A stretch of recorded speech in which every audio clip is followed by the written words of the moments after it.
బీసీల పక్షాన నిలబడేటువంటి మన అన్న పొన్నం ప్రభాకర్ అన్న గారిని మాట్లాడవలసిందిగా విజ్ఞప్తి చేస్తున్నాం.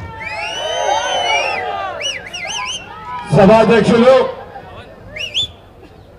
జాగుల శ్రీనివాస్ గారు, వేదిక మీద ఉన్నటువంటి పెద్దలు, గౌరవ ముఖ్యమంత్రి గారు రేవంత్ రెడ్డి గారు, పిసిసి అధ్యక్షులు మహేష్ కుమార్ గౌడ్ గారు, గౌరవ సహచార మంత్రులు, శాసనసభ్యులు, శాసన మండలి సభ్యులు, బలహీన వర్గాల సంఘం సంబంధించినటువంటి నాయకులందరూ కూడా పేరు పేరున ఢిల్లీ జంతర్ మంతర్ వేదిక ద్వారా ఈ రోజు మనం తెలంగాణ రాష్ట్ర ప్రభుత్వం రేవంత్ రెడ్డి గారి నాయకత్వంలో 42% చట్టంగా చేసుకొని ఆ చట్టం కేంద్ర స్థాయిలో ప్రభుత్వం ద్వారా అమలు చేయించుకొని 42% బీసీలకు స్థానిక సంస్థల్లో ఉపాధి విద్యా అవకాశాల్లో తీసుకోవాలని ఇక్కడికి వచ్చినాం.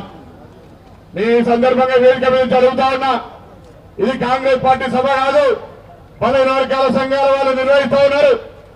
ఏ Bharatiya Janata party, TRS party శాసనసభ వేదికగా మేము బేషరతుగా బిల్లుకు మద్దతు ఇస్తున్నటువంటి వాళ్ళు ఇలా ఈ వేదిక మీదకి ఎందుకు రాలేదు?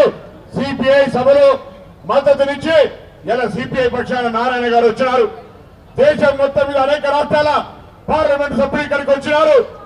తెలంగాణలో ఎంఐఎంతో సహా తెలంగాణకు సంబంధించి భారతీయ జనతా పార్టీ శాసనసభ్యుడు, శాసనసభ పక్ష నాయకుడు, టీఆర్ఎస్ పక్షానికి సంబంధించిన నాయకులు ఈ యొక్క బీసీ బిల్లుకు 42% చట్టబద్ధత కల్పించడానికి శాసనసభ వేదికగా మద్దతునిచ్చి ఇలా పార్లమెంటు వేదికగా నరేంద్ర మోడీ గారిని అడగడానికి బీసీ సంఘాలు చేస్తున్న కార్యక్రమంలో ఎందుకు హాజరు కాలేదో చెప్పమని అడుగుతా ఉన్నాం.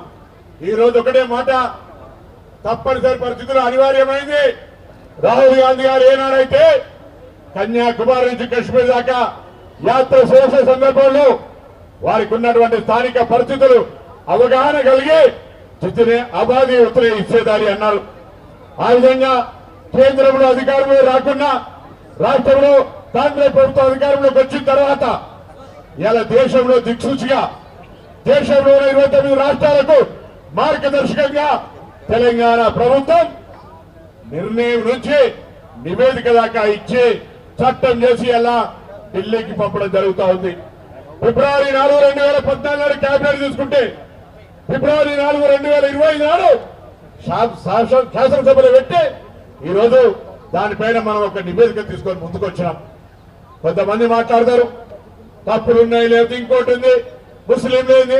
అరే ముందు షురువాత్ అయితే అయింది కదా, ఈ షురువాత్ తర్వాత దానికి సంబంధించి ముందుకు పోయి ప్రయత్నం చేయరు. వట్టినే కోడికి ఎన్నికలు లెక్క పెట్టి తప్పులున్నాయని అబద్ధ ప్రచారం చేయకూరు. నేను గౌరవ ముఖ్యమంత్రి గారి కేబినెట్ బలహీన వర్గాల మంత్రిగా ఎప్పటికప్పుడు చీఫ్ సెక్రటరీ స్థాయి నుంచి 1,00,000 మంది ఉద్యోగులను పెట్టి కుల సర్వే జరిగిన తర్వాత వచ్చినటువంటి స్వచ్ఛమైనటువంటి ప్రజల అభిప్రాయం మేరకు నివేదిక ఇది. దీన్ని కూడా రద్దాంతం చేస్తారు, దేనితో పోలుస్తారు, కులాల మధ్య చిచ్చు పెట్టే ప్రయత్నం చేస్తారు. అందరికీ జాగ్రత్త. ఇవాళ తెలంగాణ నుంచి స్టార్ట్ అయిన ఈ యొక్క కుల సర్వే రేపు రాహుల్ గాంధీ గారి నాయకత్వంలో నరేంద్ర మోడీకి అవకాశం ఉంది.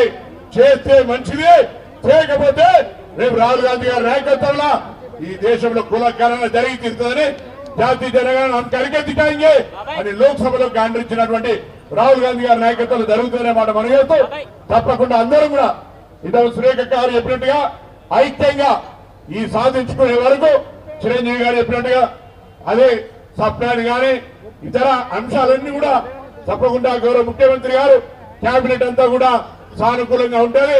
తెలంగాణకు సంబంధించి గతంలో వారికి అనేక సందర్భాలు చెప్పిన మరొకసారి వేదిక మీద చరిత్రలో ఒక మంచి కార్యక్రమం జరిగితే ఇలా జ్యోతిబా పూలే, అంబేద్కర్ గారు, జగజీవన్ రామ్ గారు, సర్వాయి పాపన్న ఇలా రకరకాల వ్యక్తుల పేర్లు చిరస్థాయిగా ఉంటాయి. ఇలా మీరు కూడా ఇంత పెద్ద కార్యక్రమాన్ని తీసుకొని నాయకత్వం వహిస్తున్నారు. తప్పకుండా బలహీన వర్గాల గుండెల్లో మీరు ఈ కార్యక్రమాన్ని కొనదాకా మా అందరికీ ఏ విధంగా ఇప్పటిదాకా నడిపిస్తా ఉన్నారు. అదేవిధంగా పూర్తిగా కేంద్రంలో తమిళనాడు మాదిరిగా చట్టం అదే విధంగా ఏ ప్రధానమంత్రి అయితే 50% కోటా దాటని కోర్టులు అంటున్నాడు, ఈడబ్ల్యూఎస్ కు 10% మేము వ్యతిరేకం కాదు. కోటా దాటింది, ఒక్కసారి మార్గం ఓపెన్ అయింది, తప్పకుండా మనకు మార్గం ఉంది. ఈ యొక్క మనం ప్రతిపాదించినటువంటి రిజర్వేషన్ అమలు చేసుకునేదాక అందరం కలిసి గట్టిగా పోట్లాడు. ఒకసారి గట్టిగా చోపట్లు కొట్టి నరేంద్ర మోడీకి వచ్చేదాకా అందరూ ఐక్యంగా పోదామని మనవి చేస్తూ మరొకసారి ఇక్కడ విచ్చేసిన అందరికీ పేరు పేరు ధన్యవాదాలు చెప్తూ సెలవు తీసుకుంటా ఉన్నాను.